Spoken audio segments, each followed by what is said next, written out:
Well, and storms like these, they can raise the threat for flooding on our coast. You can see 10 Tampa Bay's Malique Rankin taking cover in the car. We saw a lot of lightning on the radar Bobby was just sharing. Malique, you're overlooking Johns Pass.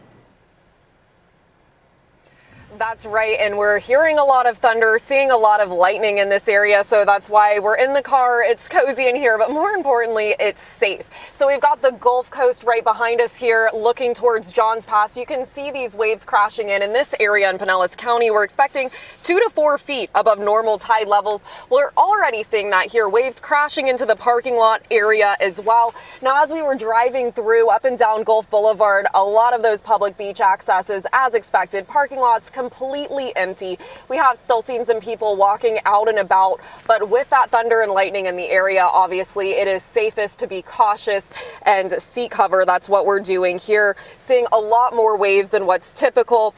And what we're seeing here, the biggest symptom of the storm, the wind, scattered damaging wind gusts up to 70 miles per hour are possible in this area. And with that watch extended up and down Pinellas County, as well as the coasts north and to the south of us in this area.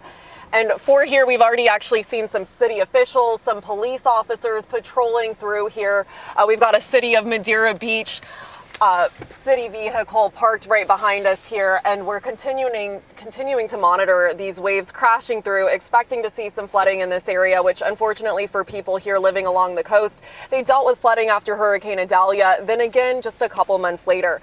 We'll continue to monitor these storms and be live in this area throughout our newscasts. For now, live in Madeira Beach, Malique Rankin, 10 Tampa Bay. Malique, thank you. Unfortunately, something that a lot of us have become used to. It is a great time to download the free 10 Tampa Bay app to get live radar, real-time alerts for today's Weather Impact Alert Day.